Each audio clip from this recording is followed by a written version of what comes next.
Factors affecting transpiration by KayScience.com. If you increase the temperature, what happens is any of the water that is in and around the stomata will evaporate. You're going to increase the rate of evaporation of water out of the stomata, which means that you will increase the rate of transpiration.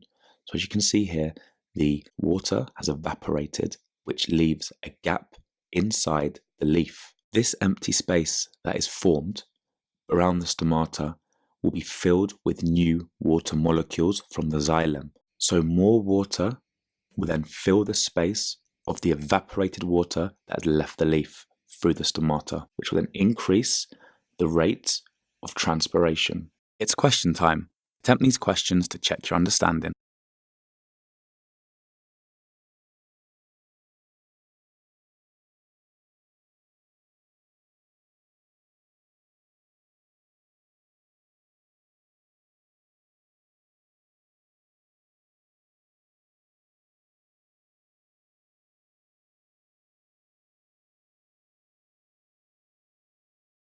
If there is an increase in airflow of wind, that will push the water molecules away from the stomata, and what that does is causes an increased rate of evaporation of water through the stomata from inside the leaf.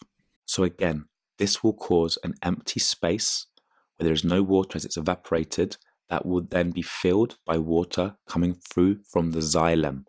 That will then drag more water up through the xylem from the roots and increase the rate of transpiration as more water is evaporated out of the leaf. So if there is an increased airflow, this increases the evaporation of water by diffusion, so that means there's an increased rate of transpiration through the plant. It's question time. Attempt these questions to check your understanding.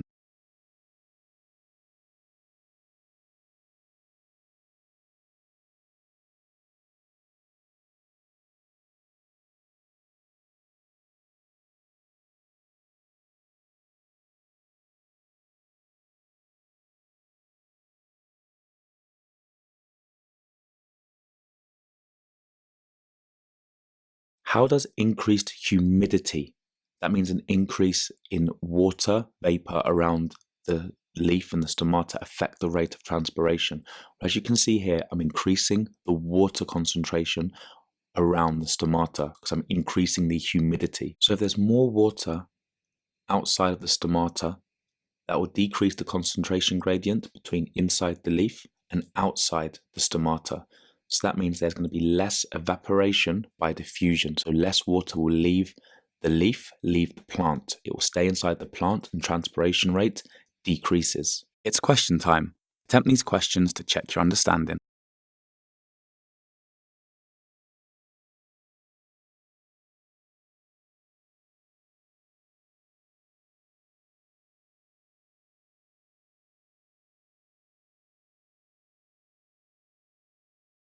So if you increase the light intensity, how does that affect the rate of transpiration? Well, this one's quite easy, because if you increase the light intensity, that means you're increasing the rate of photosynthesis, which means that more water is needed for photosynthesis. So more water is required. This one is about water being used that is being supplied by the xylem to the leaf, and that water, when there's more light, is going to diffuse through the plant, and that is going to diffuse to the chloroplasts, whereby more water is being used for photosynthesis. So the more light, the more water is going to transpire through the xylem to the chloroplast.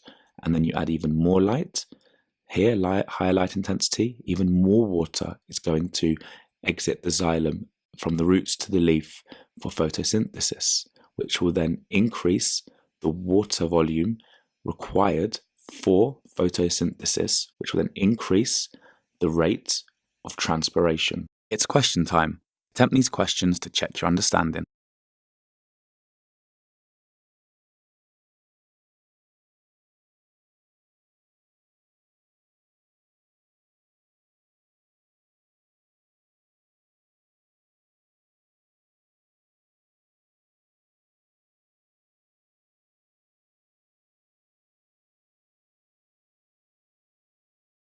Press pause to determine whether or not transpiration will increase or decrease based on the change in factor.